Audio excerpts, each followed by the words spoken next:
Hello friends, welcome to Vidyarth Setu. UPTET 2026 के level 1 और level 1 का मतलब है कि प्राइमरी का पेपर, लेवल 2 का मतलब है जूनियर का पेपर के लिए जो है वो पीवाईक्यूज की सीरीज में नए वीडियो के साथ आपका स्वागत है।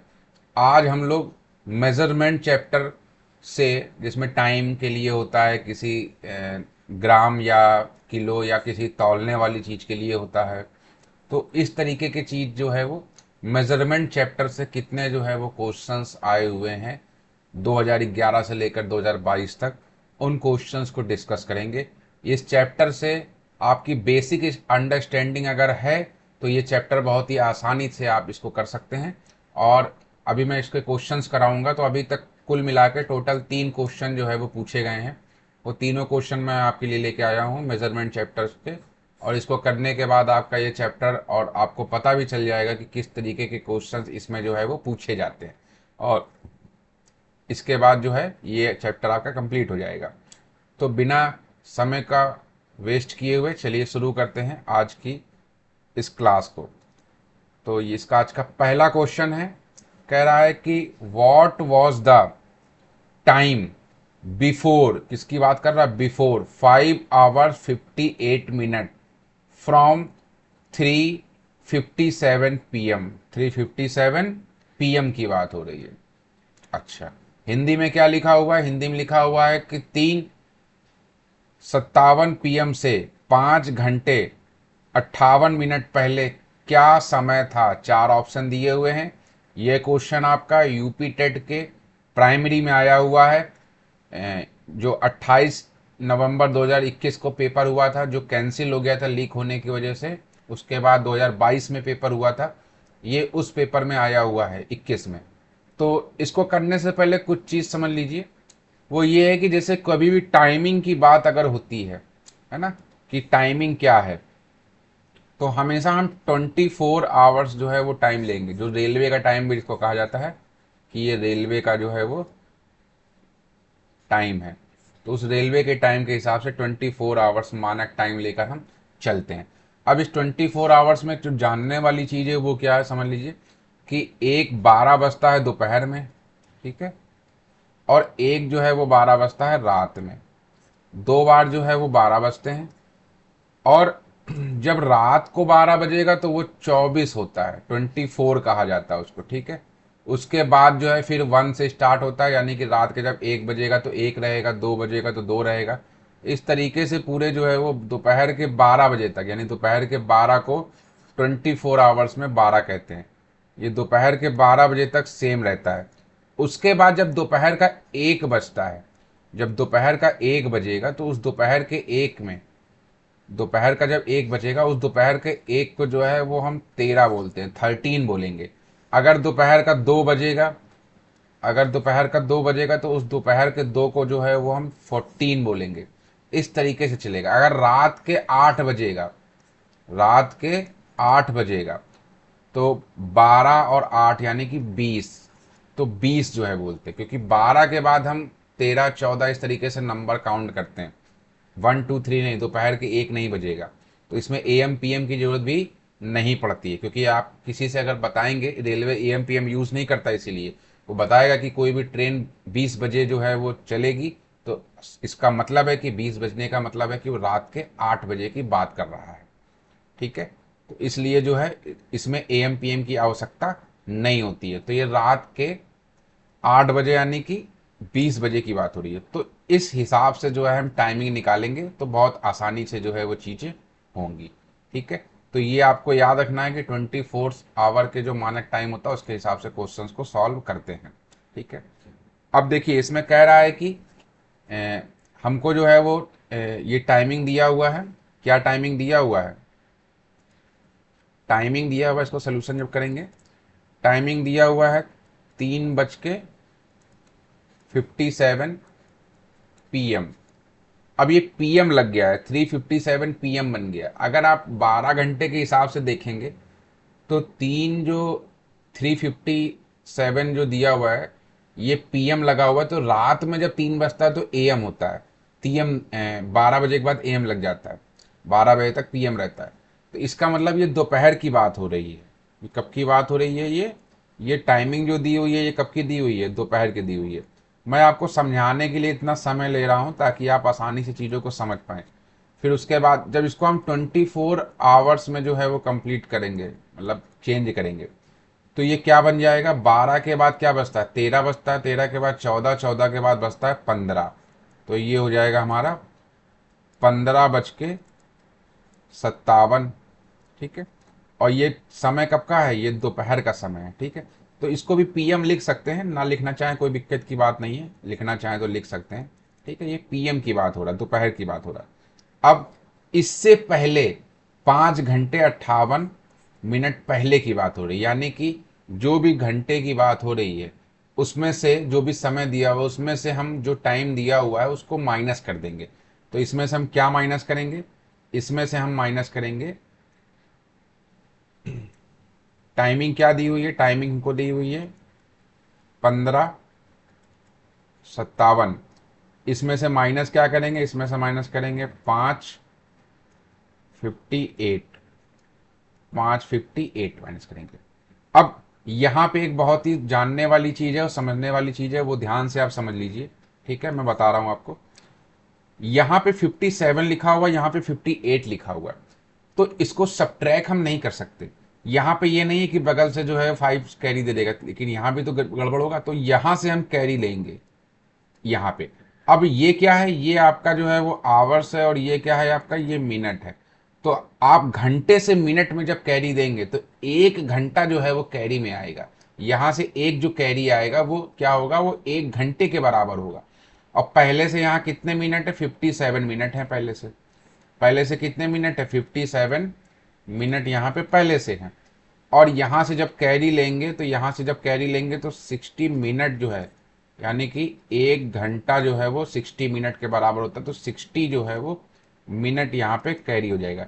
तो हमने घंटे में कैरी लिया, लेकिन चूंकि मिनट के पास ले जा रहे हैं इसलिए उसको मिनट के रूप में जो है वो लिखेंगे। तो 1 घंटे इक्वल टू 60 मिनट। तो ये 60 हो गया। अब इसको ऐड कर लीजिए, तो 0 + 7 7 आ गया, और 5 + 6 जो है वो 11 आ गया। तो 117 जो है वो मिनट आ गए, 117 मिनट आ गए। अब इस 117 मिनट में क्या करेंगे? इसको हम जो है माइनस कर देंगे, किसको? 58 को जो है वो माइनस करेंगे। तो जब ये भी मिनट में है, यूनिट सेम होनी चाहिए, माइनस करेंगे तो 17 है, कैरी लेंगे तो हो जाएगा 17। 7 है, कैरी लेंगे 17 हो जाएगा। 17 में से 8 जाएगा तो बचेगा 9। यहाँ हो गया 10, 10 में से 5 गया तो बचा आपका 59। तो ये आपका आ गया 59। क्या आ गया? ये 59 आ गया। अब चूंकि यहां से 15 से 1 घंटे, 15 घंटे में से 1 घंटे कैरी दे चुके हैं, तो यहां कितना बचा था? 14। और 14 में से 5 जाएगा, 14 में से 5 जाएगा तो क्या बचेगा हमारा? 9 बचेगा। कितना बचेगा? 9 बचेगा। तो अब ये दोपहर के जो है वो क्या थे? बात हो रही थी दोपहर के 15:57 की जो है वो बात हो रही थी, और उसमें 5 घंटे जब कम कर दिए तो कितना हो गया? 9 हो गया। तो एक तरीके से देखा जाए तो ये एएम की बात हो रही है। अब यहाँ पे हम देखेंगे कि क्या सही है, एएम सही है कि पीएम सही है। तो यहाँ पे आपको 4 ऑप्शन दिए हुए हैं। कितने ऑप्शन दिए हुए हैं? 4 ऑप्शन दिए हुए हैं। अब इस 4 ऑप्शन में, सॉरी पीएम होगा, दोपहर नहीं, एएम हो जाएगा। ठीक है। क्यों एएम हो जाएगा? कि 12 बजे के जैसे पीछे चले जाएंगे हम, तो ऑटोमेटिक क्या हो जाएगा? ये आपका एएम में जो है वो कन्वर्ट हो जाता है। तो ये दोपहर की बात हो रही है। 15 का क्या मतलब हुआ? 15 का मतलब हुआ 3:57 दोपहर की बात हो रही है। तो जब इससे जब हम पीछे जाएंगे तो ये 12 बजे के हम पीछे चले जाएंगे दोपहर के, तो एएम में हो जाएगा। तो यहाँ पे एएम पीएम की जरूरत इसलिए पड़ रही है क्योंकि यहाँ पे 2 ऑप्शन दिए हुए हैं, सी और डी।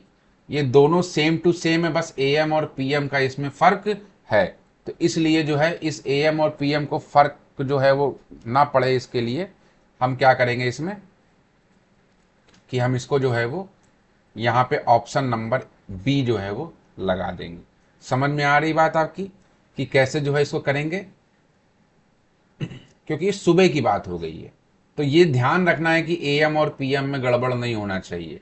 12 बजे दोपहर के पहले जो है वो एएम लगता है, 12 बजे के बाद पीएम लग जाता है, और रात के 12 बजे तक लगा रहता है। रात के 12 बजे के जस्ट बाद जो है वो एएम आ जाता है, और उसके बाद फिर जो है दोपहर के 12 बजे से पहले जो है वो सब AM लगा रहता है। यानी 11 अगर जो है लिखा हुआ 11:59 लिखा होता है तो ये AM में आता है।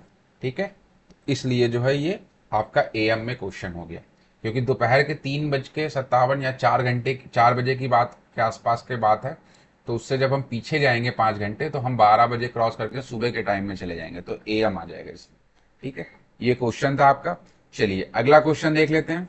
नेक्स्ट क्वेश्चन कह रहा है रिक्त स्थान के लिए कौन से विकल्प सही हैं। 1 gram equal to fill in the blanks दिया हुआ है और कह रहा है किलोग्राम कितना होगा। 4 ऑप्शन दिए हुए हैं ABCD। अच्छा, यहाँ पे कोई एक से ज्यादा ऑप्शन सही होंगे, क्योंकि यहाँ पे एक कोई नहीं दिया हुआ है। AC है, AB है, CD है, BC है, इस तरीके से। ये कब आया हुआ है? ये 2020 में जो है वो आपका पेपर में क्वेश्चन आया हुआ है। ये भी आपके प्राइमरी में जो है वो आया हुआ है, पेपर 1 में जो है ये आया हुआ है। प्राइमरी का मतलब क्या है? ये पेपर 1 की बात हो रही है। ठीक है, ये पेपर 1 में आया हुआ। तो इसको सॉल्व करने के लिए क्या करना होगा आपको? कुछ नहीं करना है, आपको कुछ बेसिक जानकारी होनी चाहिए, आप इससे सारे आंसर निकाल सकते हैं। पहली बात जो हमको मोटा मोटा पता होता है, सबको पता होता है कि 1 किलो में जो है वो 1000 जो है वो क्या होते हैं? ग्राम होते हैं। यहाँ 1 ग्राम की बात हो रही है। हम 1 किलो में कितने ग्राम होते हैं? 1000 ग्राम होते हैं। तो अगर हम इसको उल्टा कर दें, कह दें 1 ग्राम में कितने जो है वो किलो होते हैं, तो 1 अपॉन क्या कर सकते हैं? 1000, ये इधर चला जाएगा 1 अपॉन में, और जाहिर सी बात है कि यहाँ पे 1 बचा, 1 ग्राम, और ये हो गया हमारा KG। ठीक है, यानी कि 1 ग्राम में 1/1000 जो है वो क्या होता है? ग्राम होता है, सॉरी KG होता है। 1 KG में 1000 ग्राम, 1 ग्राम में 1/1000 जो है वो किलोग्राम होगा, किलोग्राम। ठीक है, ये होता है। अब इसको हम और क्या लिख सकते हैं? तो एक तो हमको दिख गया कि ऑप्शन नंबर A तो हमारा बिल्कुल सही है। क्या और भी कोई चीज हो सकती है? क्या 1 ग्राम में 1000 किलोग्राम हो सकता है? कभी नहीं हो सकता, ये तो उल्टा हो जाएगा। ठीक है, कभी नहीं हो सकता कि 1 ग्राम में जो है वो 1000 किलो हो जाए, कभी नहीं होगा। ठीक है, अब देखते हैं कि B और C में कुछ हो सकता है। तो बिल्कुल हो सकता है। देखिए 1 ग्राम जो है इसको 1/1000 लिखा है, तो हम 10⁻³ लिख सकते हैं, वो भी KG में। ठीक है, सेम चीज है, बस जो पावर थी जैसे फिजिक्स में हम लोग यूज करते थे ना, कि अगर 10 के जितने जीरोज होते हैं उसको पावर के रूप में लिख सकते हैं। तो यहाँ पे 3 जीरो थे तो हमने 10⁻³ कर दिया। अब इस 10⁻³ को हम क्या कर सकते हैं कि ये ऊपर जाएगा तो 10⁻³ हो जाएगा। ये भी 1 ग्राम के लिए ही तो है, तो ये भी बिल्कुल हो सकता है। यानी कि ऑप्शन नंबर B भी जो है वो हमारा बिल्कुल सही है। अब बात कर लेते हैं, क्या ऑप्शन नंबर C भी हो सकता था क्या? तो ऑप्शन नंबर C नहीं हो सकता था, क्योंकि ये इस तरीके से लिखा हुआ है। अगर हम यहाँ से डेसिमल हटाएंगे तो डेसिमल की जगह 0 और उसके बाद डिजिट कितने हैं? 1 2 3 4, तो 4 जो है वो 0 लगा देंगे। तो एक तरीके से ये क्या हो जाएगा? ये 1 अपॉन जो है वो 4 बार 0, तो ये चीज नहीं होती है, 3 बार 0 होता है। ये 10⁻⁴ हो गया, हमारा होता है 10⁻³ होता है। तो इसलिए ये हमारा नहीं हो सकता। बात समझ में आ रही है? तो इसलिए जो है इसको जो है हम सही नहीं कह सकते, यानी कि C भी हमारा गलत है। तो अब आपके पास जो है वो 4 ऑप्शन थे। इस 4 ऑप्शन में A और B जो है बिल्कुल सही आया है। तो किस ऑप्शन में A और B की बात कही जा रही है? तो ऑप्शन नंबर जो B है इसमें कहा जा रहा है कि A और B, तो ये आपका जो है बिल्कुल सही क्वेश्चन का आंसर होगा। तो आप देख पा रहे हैं कि किस तरीके के क्वेश्चन जो है वो यूपी टेट के एग्जाम में पूछे गए हैं, जिनको आप अच्छे से अगर बेसिक अंडरस्टैंडिंग लगा लेते हैं और धैर्य के साथ चीजों को समझ लेते हैं, तो आप बड़े आसानी से क्वेश्चंस के आंसर दे सकते हैं। इस वीडियो सीरीज का उद्देश्य सिर्फ और सिर्फ ये है कि आपको सारे क्वेश्चंस चैप्टर वाइज जो भी यूपी टेट में आए हुए हैं उन क्वेश्चंस को सॉल्व करवाना है, और ताकि आप कम समय में PYQs का आप रिवीजन कर सके, वो भी बिना किसी टेस्ट सीरीज को बाई किए हुए। तो अगर आप चैनल की प्लेलिस्ट में जाएंगे तो वहां पे प्लेलिस्ट में जो है वो यूपी TET PYQs की सीरीज है पूरी मैथ्स की, वो पूरी आपको सीरीज यहाँ पे दिखाई देगी। अब इसी तरीके से जो है वो एक सीटेट की क्लास CDP की क्लास आने वाली है। उस CDP की क्लास में सभी CDP देखिए सेम होती है, तो बैच बेचने वाले लोग क्या करते हैं कि अलग अलग तरीके से यहाँ भाई ये सीटेट का सीडीपी ले लो, ये यूपी टेट का सीडीपी ले लो, ये रीट का सीडीपी ले लो, ये झारखंड टेट का सीडीपी ले लो। सीडीपी की कुछ चीज़ें बेसिक होती हैं जो आपको जानना है, समझना है। अगर आप वो जान समझ लेंगे तो आप कौनो एग्जाम में सीडीपी आएगा सब आप अच्छे से कर सकते हैं। तो इसलिए मेरा उद्देश्य है कि एक सीडीपी की जो है पूरी सीरीज मैं पढ़ाऊंगा, जिसमें आपको ये बताऊंगा कि अगर आप उसको कायदे से कंप्लीट कर लेते हैं, समझ लेते हैं चीज़ों को, तो आपकी सीडीपी के लिए ज़्यादा परेशान होने की ज़रूरत नहीं होगी। हाँ, कुछ एग्ज़ाम में कुछ टॉपिक अलग से होते हैं, तो उस अलग से जो भी टॉपिक होगा उसको देख लीजिए, जो नहीं है उसको छोड़ दीजिए। ठीक है, तो इस तरीके से चीज़ों को कर सकते हैं। चलिए अगला क्वेश्चन देख लेते हैं। ये इस वीडियो का आखिरी क्वेश्चन है। इसके अलावा कोई मेजरमेंट का जो है वो क्वेश्चन अभी तक नहीं पूछा गया है, सारे क्वेश्चंस कवर करा दिए गए। इसमें कहा जा रहा है कि यदि कोई व्यक्ति किसी वृत्ताकार पथ का 4/5 यानी कि 4/5 वां भाग m मिनट में जो है वो तय करता है, जब उसकी चाल से उस पूर्ण पथ की एक परिक्रमा करने में व्यतीत समय जो है कितना लगेगा। समय पूछा गया है, आपको एक फॉर्मूला पता रहा होगा, चाल बराबर दूरी बटे समय। ठीक है, ये चीज होती है। दूसरी आपको एक पता है कि हमको निकालना क्या है, समय निकालना है। तो समय अगर निकालना है तो समय इक्वल टू क्या होगा, समय इक्वल टू जो है वो होगा आपका दूरी अपॉन चाल। कितना समय लगा वो बताना है हमको, तो दूरी अपॉन जो है वो चाल हो जाएगा, ये दूरी अपॉन चाल हो जाएगा। ठीक है, अब इसको कैसे करेंगे, क्या इस फॉर्मूले से इस्तेमाल करना पड़ेगा। सबसे पहले तो हमारे मन में यही विचार आता है कि क्या इसको लगा देंगे तो हो जाएगा, तो हमको दूरी नहीं पता है ना, क्या इस फॉर्मूले को लगा सकते हैं, नहीं। हमको समय निकालना है, हमको क्या निकालना है, समय निकालना है। लेकिन हमको जो है वो टाइम दिया हुआ है और एक दिया हुआ है कि इतना पार्ट जो है वो कवर करता है। क्या हमको यहाँ कहीं बता दिया गया है कि जो पूरा वृत्त का वृत्ताकार है वो इतने मीटर का है या इतने सेंटीमीटर का है, तो हमको दूरी नहीं पता है। तो जब दूरी नहीं पता है तो इसका इस्तेमाल हम नहीं करेंगे, इसका इस्तेमाल हम नहीं करेंगे। तो कैसे करेंगे, अगर आप इस फॉर्मूले में लगाने की सोचेंगे तो आप सीधा से देखिए, कोई भी फॉर्मूला लगाते हैं इसमें 3 चीजें दी हुई हैं। अगर हमको 2 चीजें पता होती, एक नहीं पता होता, तो हम इस फॉर्मूले को लगाकर आंसर निकाल सकते थे। तो यहाँ पे देखिए कुछ नहीं करना है, बेसिक अंडरस्टैंडिंग और एक एक नियम जो वीडियो में बता चुका हूँ उसी का थोड़ा सा यूज है यहाँ पे, कि अगर 4/5 वहाँ जो है वो भाग जो है वो कितने देर में कवर हो रहा है, तो ये कवर हो रहा है हमारा m मिनट में। कितनी देर में कवर हो रहा है, m मिनट में हो रहा है। ठीक है, तो अगर ये हो रहा है तो पूरा जो है वो पूरा पथ जो है वो पूरे पथ का एक राउंड,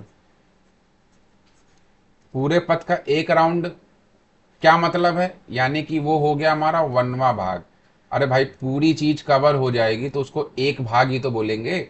जैसे कोई एक पिज्जा है मान लीजिए, ठीक है, इस पिज्जे के 4 पीस हैं आपके, तो इस एक भाग को हम क्या बोलेंगे, 1/4।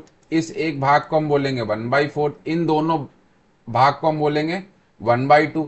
लेकिन अगर पूरे पिज्जे की बात की जाए तो पूरा पिज्जा एक हो जाएगा। क्या हो जाएगा, एक हो जाएगा। 4 स्लाइड मिला के एक पिज्जा बन गया, तो यानी कि पूरा एक की बात हो रही है। तो जब पूरा राउंड करेगा, वो एक राउंड पूरा कंप्लीट कर लेगा, तो वो एक भाग हो जाएगा, वो एक पार्ट हो जाएगा। ठीक है, तो ये हो जाएगा हमारा। तो जब ये हो जाएगा तो एकवां भाग क्या होगा हमारा, एकवां भाग क्या होगा, तो जितना समय लगा था, m मिनट लगा था, और जितना जो है वो टाइम था, उसको जो है हम क्या कर लेंगे, इसमें बदल देंगे, अपॉन में कर लेंगे, यूनिटरी मेथड। तो 4/5 को 5/4 कर लेंगे और ये टोटल हो जाएगा हमारा मिनट। तो आंसर कितना आ जाएगा, 5m अपॉन का 4 मिनट। 5m अपॉन में 4 मिनट आ जाएगा। तो ये मिनट जो आंसर आया है, क्या ये ऑप्शन में मैच कर रहा है, तो बिल्कुल मैच कर रहा है। कौन सा ऑप्शन सही है, तो ऑप्शन नंबर सी जो है वो बिल्कुल सही है। तो इस तरीके से इसको जो है हम कर सकते हैं। बात समझ में आ गई आपको। ये जो है ये मेजरमेंट चैप्टर आपका यहाँ से कंप्लीट होता है। तो आज के इस वीडियो में बस इतना ही। मिलेंगे हम लोग अगले टॉपिक के साथ। चैप्टर वाइज पूरी सीरीज जो है मैं कंप्लीट कराने वाला हूँ, तो अगर आपके पास समय हो तो एक बार देख लीजिएगा, आपके लिए कुछ ना कुछ जो है वो लाभकारी ही होगा यूपी टेट के एग्ज़ाम में मैथ्स में अच्छा स्कोर करने के लिए। तो आज के इस वीडियो में बस इतना ही। Thank you for watching.